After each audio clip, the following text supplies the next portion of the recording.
Okay, good morning from Las Vegas still. But it looks like the sky is starting to turn in the background there. So that might be nice. So we are on chapter 4, and we are discussing the founding of the hierarchy today. Yesterday we discussed the work of the hierarchy and what the hierarchy is. We kind of defined it and what they do. And now we're going to get into the founding of it. And its appearance on the planet. Let's get started. It is not sought in this book to deal with the steps which led to the founding of the hierarchy on the planet, nor to consider the conditions preceding the advent of those great beings. I want to say it's covered in other books. This can be studied in other occult books in the Occident and in the sacred scriptures of the East. Suffice it for our purpose to say that in the middle of the Lemurian epoch, approximately 18 million years ago, occurred a great event which signified, among other things, the following developments.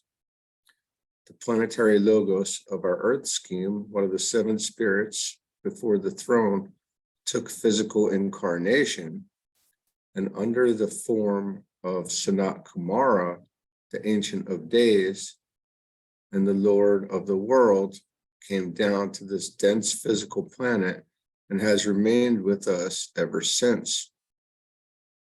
Owing to the extreme purity of his nature and the fact that he, from the human standpoint, relatively sinless and hence incapable of response to aught, on the dense physical plane, he was unable to take a dense physical body such as ours and has to function in his etheric body. He is the greatest of all the avatars or coming ones, for he is a direct reflection of that great entity who lives and breathes and functions through the evolution on this planet, holding all within his aura or magnetic sphere of influence. In him we live and move and have our being, and none of us can pass beyond the radius of his aura. He is the great sacrifice who left the glory of the high places, and for the sake of the evolving sons of men, took upon himself a physical form and was made in the likeness of man. He is the silent watcher, as far as our immediate humanity is concerned, although literally the planet Logos himself on the higher plane of consciousness wherein he functions, is the true silent watcher where the planetary scheme is concerned. So he's the true silent watcher. Perhaps it might be stated thus that the Lord of the world, the one initiator, holds that same place in connection with the planetary Logos as the physical manifestation of a master holds to that master's monad on the monadic plane. Holds the same place in connection with the planetary Logos as the physical manifestation of a master holds to that master's monad.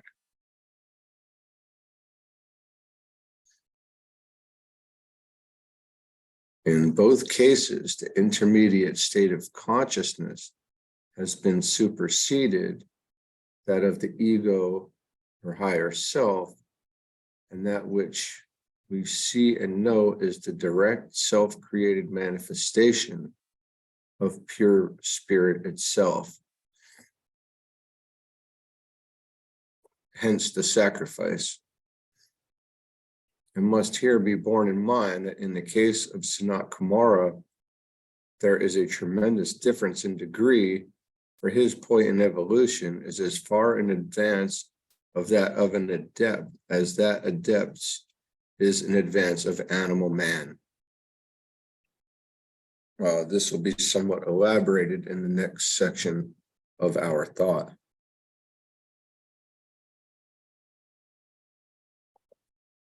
Very interesting. I'd read this a long time ago, and like I said, it blew my mind, but I have not read it since. And Master DK just comes at things from so many angles. It's great to maybe all the angles, but it's great to see all this. It's like reading it for the very first time, and that's how a lot of this material is. Okay, let's keep going. With the Ancient of Days came a group of other highly evolved entities who represent his own individual karmic group, and those beings who are the outcome of the triple nature of the planetary logos. If one might so express it, they embody the forces emanating from the head, heart, and throat centers. And they came in with Sanat Kumara to form focal points of planetary force for the helping of the great plan for the self-conscious unfoldment of all life. Their places have gradually been filled by the sons of men as they qualify, though this includes very few until lately from our immediate Earth humanity. Those who are now the inner group around the Lord of the world have been primarily recruited from the ranks of those who were initiates on the moon chain, the cycle of evolution preceding ours, or who have come in on certain streams of solar energy, astrologically determined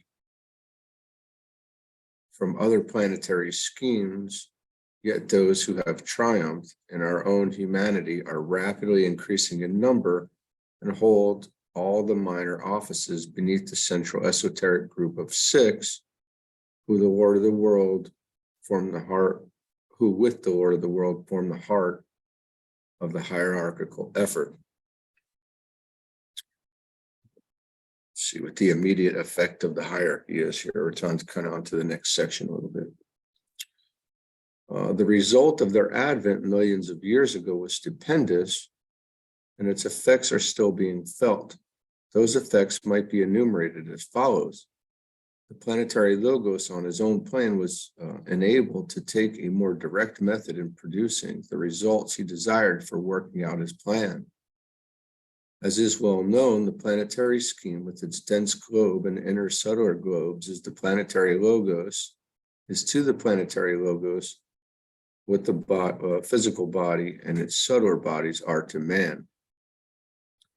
Hence, in illustration, it might be said that the coming into incarnation of Sanat Kumara was analogous to the firm grip of self-conscious control that the ego of a human being takes upon his vehicles when the necessary stage in evolution has been achieved. It has been said that in the head of every man are 7 centers of force, which are linked to the other centers in the body, and through which the force of the ego is spread and circulated, thus working out the plan. Sanat Kumara, with the 6 other Kumaras, holds a similar position. These central 7 are as 7 heads to centers to the body corporate. They are the directing agents and the transmitters of the energy, force, purpose, and will of the planetary logos on his own plane. This planetary head center works directly through the heart and throat centers and thereby controls all the remaining centers. This is by way of illustration and an attempt to show the relation of the hierarchy to its planetary source, and also the close analogy between the method of functioning of a planetary logos and of man, the microcosm. Right. So again, there's the law of correspondence is always coming into play and helping us make sense of things, which is really what it does. From my perspective, it helps us understand. The third kingdom of nature, the animal kingdom, had reached a relatively high state of evolution, an animal man was in possession of the earth. He was a being with a powerful physical body, a coordinated astral body, or a body of sensation and feeling, and a rudimentary germ of mind, which might someday form a nucleus of a mental body. Left to himself for long aeons, animal man would have eventually progressed out of the animal kingdom into the human and would have become a self-conscious, functioning, rational entity. But how slow the process would have been may be evidenced by the study of the Bushmen of South Africa, the Vedas of Ceylon, and the hairy Ines.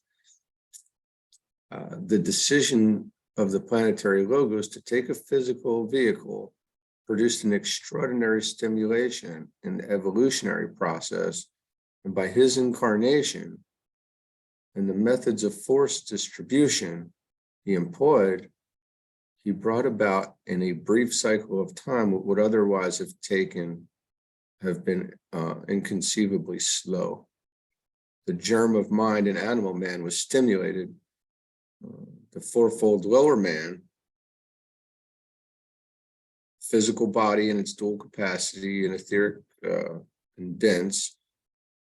The fourfold lower man was the physical body, vitality, life force, prana, the astral or emotional body, and the incipient germ of mind was coordinated and stimulated and became a fit receptacle for the coming in of self-conscious entities whose spiritual triads, the reflection of the spiritual will, intuition, or wisdom, and higher mind, who had for long ages been waiting for just such a fitting. This is not reading properly for me right now. I apologize. The fourfold lower man was coordinated and stimulated. He became a fit receptacle for the coming in of those self-conscious entities, those spiritual triads, which are the will, intuition, wisdom, higher mind, the reflection of the spiritual will, intuition, or wisdom and higher mind, who had been waiting for such a fitting. The fourth or human kingdom came thus into being, and the self-conscious or rational unit man began his career. Another result of the advent of the hierarchy was a similar, though less recognized, development in all the kingdoms of nature. In the mineral kingdom, for instance, certain of the minerals or elements received an added stimulation and became radioactive.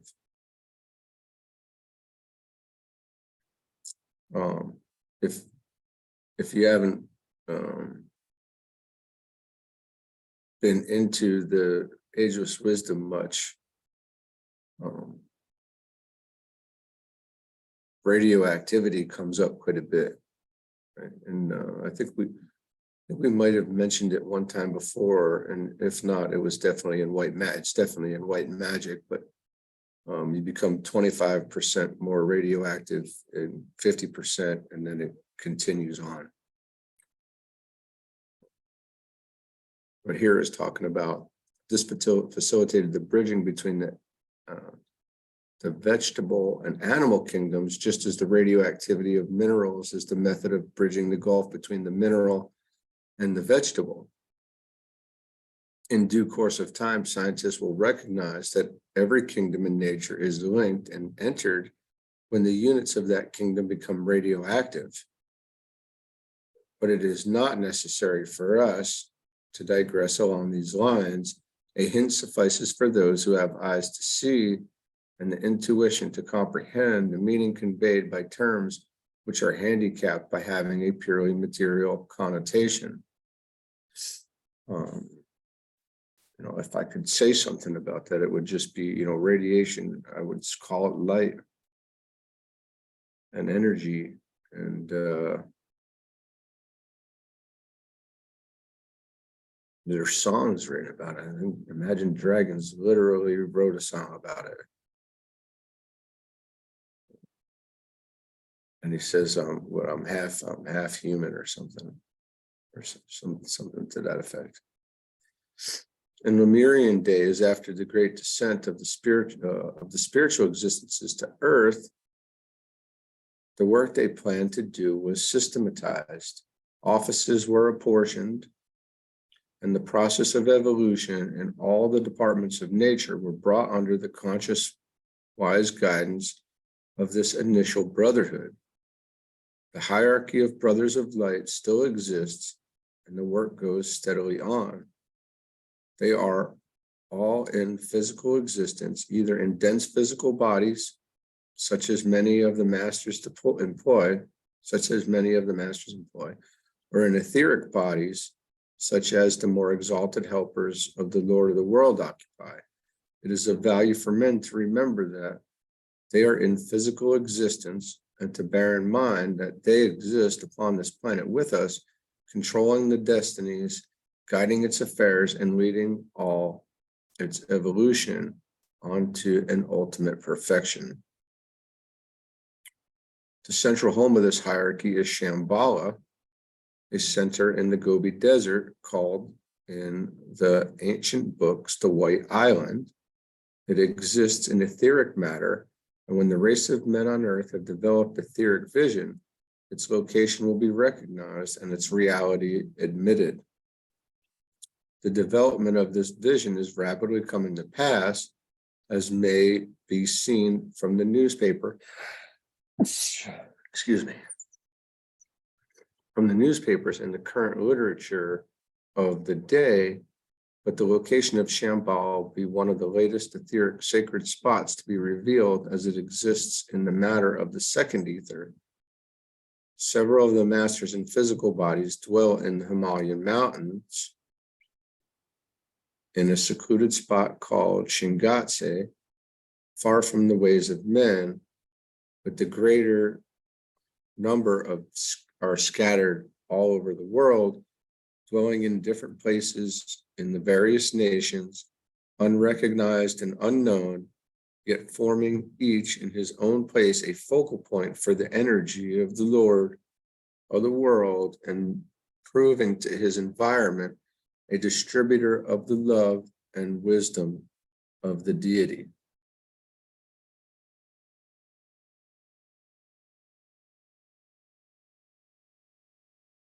It's always a very interesting topic. Everybody, we all enjoy that. Etheric vision, this alludes to the fact that etheric vision will be gained in the same way colors were gained in our vision, as our vision was developed and has been developing. It's not like it has stopped at this point.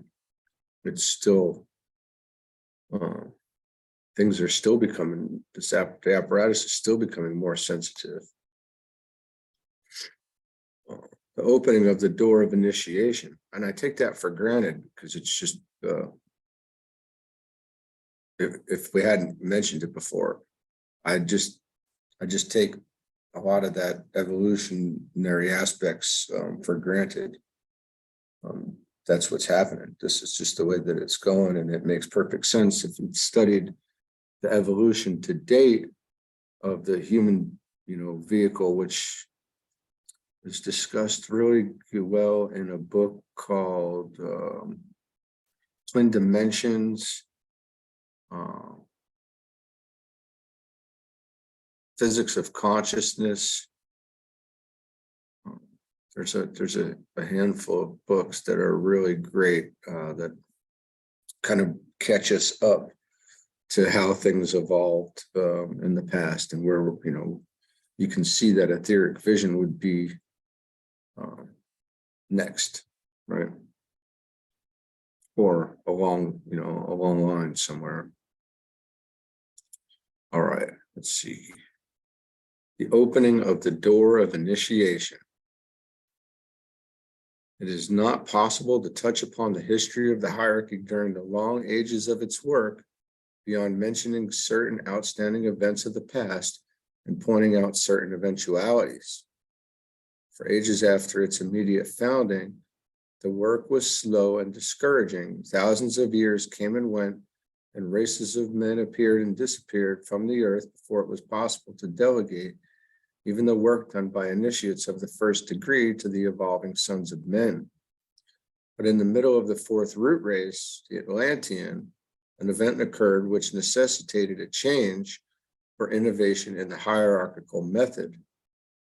Certain of its members were called away to higher work elsewhere in the solar system, and this brought in, through necessity, a number of highly evolved units of the human family.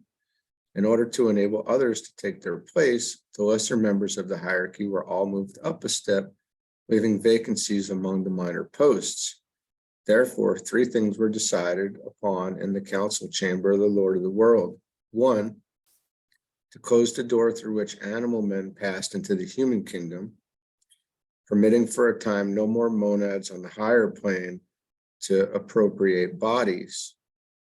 This restricted the number of the fourth, or the human kingdom, to its then limitation.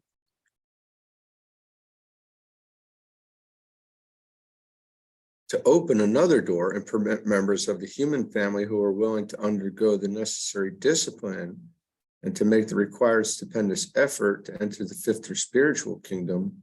In this way, the ranks of the hierarchy could be filled by the members of Earth's humanity who qualify. This door is called the portal of initiation and still remains open upon the same terms as laid down by the Lord of the world in Atlantean days. These terms will be stated in the last chapter of this book.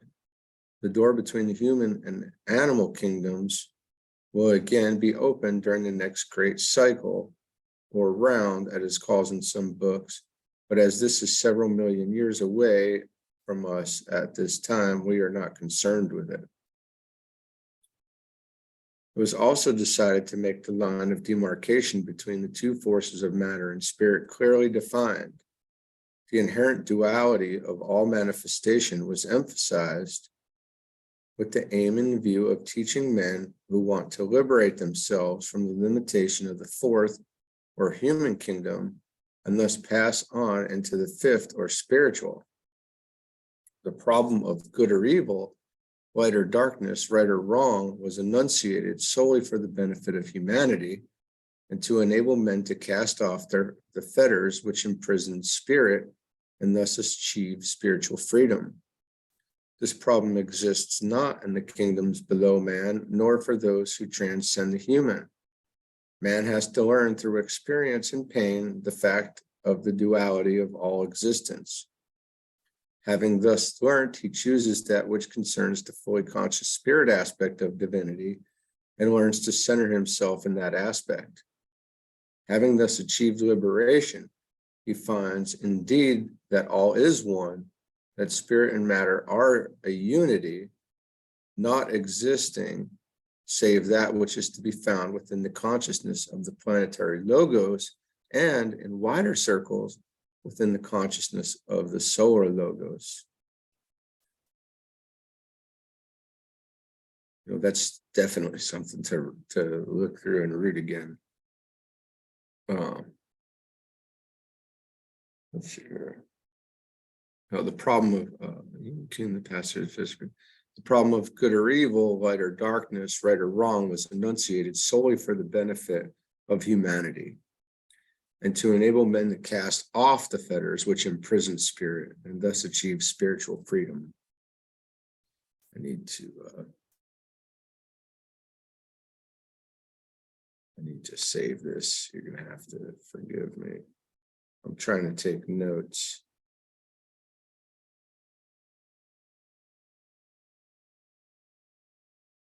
And this is something that I need here.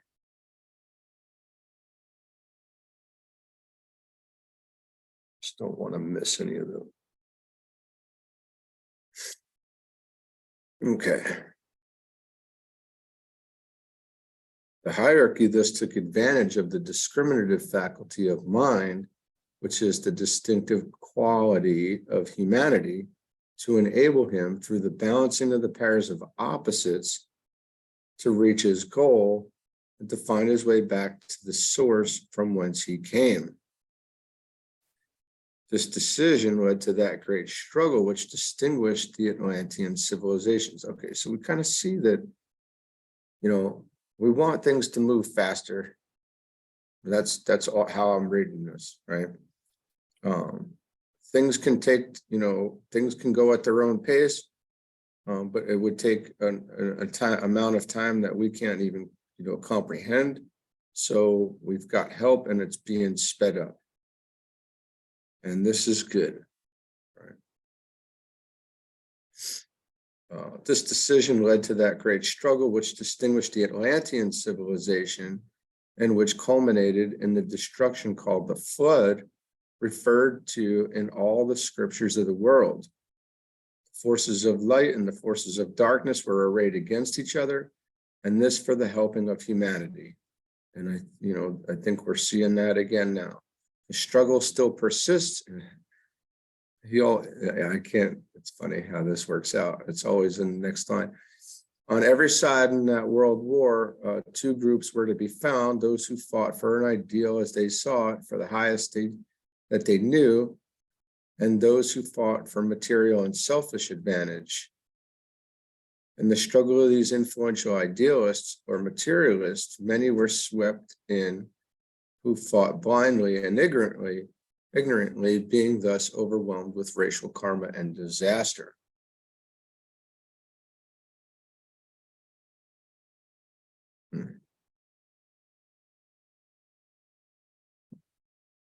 These three decisions of the hierarchy are having and will have a profound effect upon humanity. So this is still going on, but the result desired is being achieved, and a rapid hastening of the evolutionary process and the profoundly important effect upon the mind aspect in man can already be seen. It might here be well to point out that working as members of that hierarchy are a great number of beings called angels by the Christian and devas by the Oriental. Many of them have passed through the human stage long ages ago and work now in the ranks of the great evolution parallel to the to the human, and which is called the Deva evolution. This evolution comprises, among other factors, the builders of the objective planet and the forces which produce, through those builders, every form familiar and unfamiliar. The devas who cooperate with the hierarchical effort concern themselves, therefore, with the form aspect, whilst the other members of the hierarchy are occupied with the development of consciousness within the form.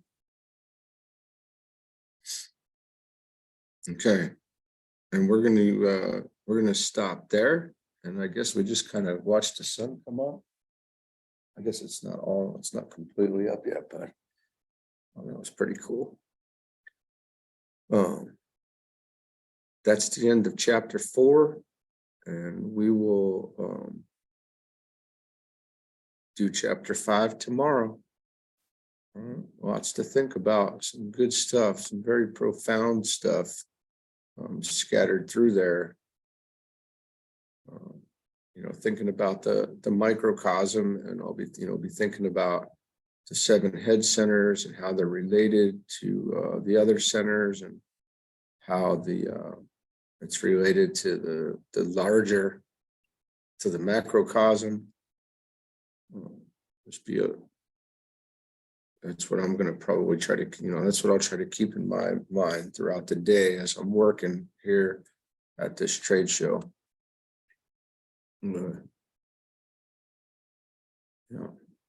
All right. Have a great day, and we'll see you tomorrow. Thanks.